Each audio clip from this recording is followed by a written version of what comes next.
pinili ka ng BFR para kay Smile? Kaya naman wala na siyang nagawa? At bawal mong sabihin sa akin. Dahil patakaran niyo ng grupo niyo. Tama bang pagkakaintindi ko sa sinabi mo? Tama.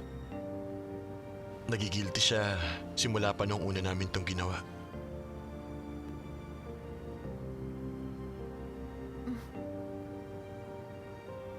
Bakit nakita ko kayong naghahalikan kanina? Yun. Isa lang yun sa mga bagay na dapat pa niyang matutunan.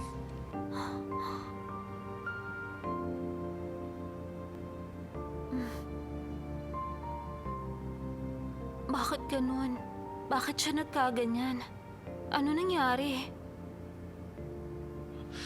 Sobrang nagilty ng todo si Smile. Kaya pinilit niya akong paltan na naging rason ng disgrasya na siya namang ikinapahamak ng kaibigan mo.